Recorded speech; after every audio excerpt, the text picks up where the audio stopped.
I love helping people. I love supporting people. That's my passion. I couldn't see myself doing anything else than working in a group home with individuals with Prader-Willi syndrome, and just being able to have the opportunity to learn more about not only individuals with PWS, but also my brother. John is fantastic. He is the brightest boy you will ever meet. He is so loving, so kind, so gentle. He's a big hugger. He is my joy. Like, he's my whole world. I love him so dearly.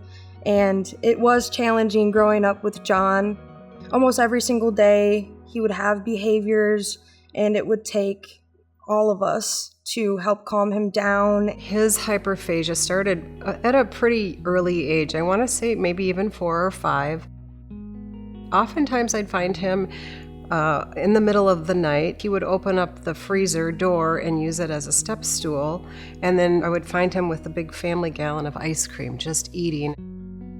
This is when I realized I needed to lock the refrigerators. With that too came a unique set of behaviors for John, and sometimes that involved the whole family. My work told me to put my gear on. And so as the kids started to get older and they were leaving the home, it became more and more apparent to all of us that John needed a level of support that I couldn't provide for him. Every person with Prader-Willi syndrome has a different experience and struggles with and needs support in different areas. And for John, behavioral issues was one of his greatest struggles. When you have a loved one, you want them to be in a home that's safe. The most challenging part of the job, most often, staff are going to say it's the behaviors. Behaviors related to PWS can sometimes be very challenging. The staff really are equipped to handle these types of behaviors. We have multiple staff in the home.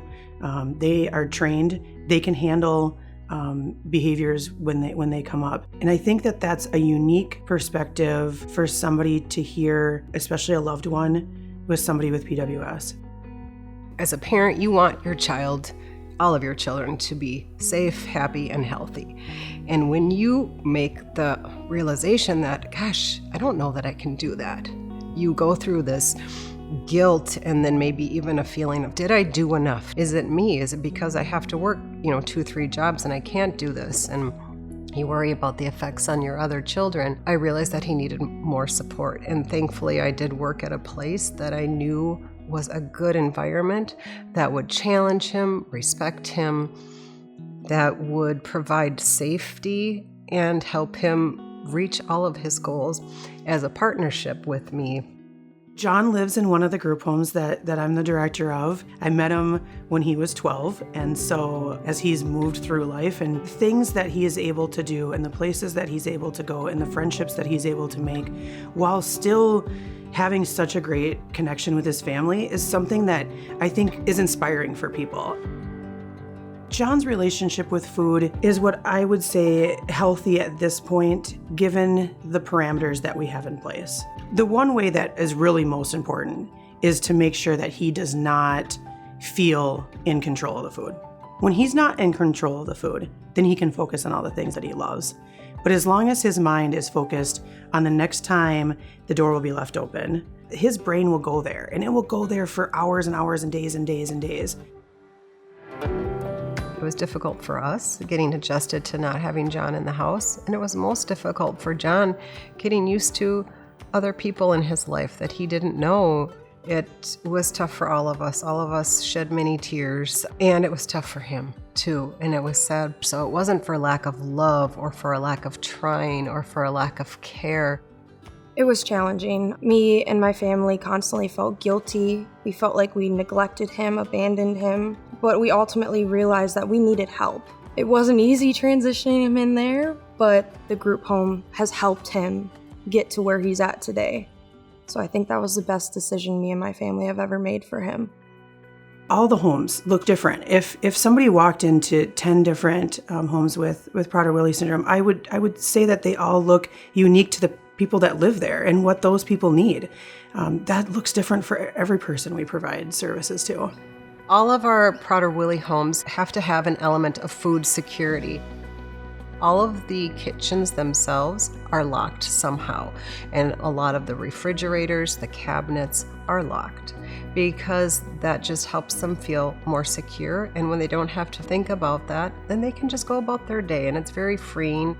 The individuals all have their own bedrooms, their own space. They can decorate how they want. They have jobs outside. They have this community of people that have some of the similar issues, all together, and that's very comforting. They don't have to worry about food. Our staff cook all the food. Oftentimes, you'll find people that come into our group homes that, within 3 to 6 months, they have this new hobby that they love because we can focus on the things that they love versus the things they can't control. I take all of my individuals to their doctor's appointments. After every doctor appointment, I go over care plans, if there's changed medications. We just had an individual that got dentures, so writing out like a whole step-by-step plan on how to take care of him and his dentures and helping him if he needs assistance. I'm not going to live forever. When I do pass away, who's going to care for my child? Who will love him as much as I do? This residential provider that he's with, they do all that. And I have no doubt that I can go to sleep at night, and it sounds kind of corny maybe, but my soul is at peace. There were some pretty significant challenges earlier on in his stay at the group home, but now he's in a really good spot. It's not all rainbows all the time, but I think that's what I want for everybody at the end of the day, is to know that this is a possibility. Every person's journey with Prader-Willi syndrome is different.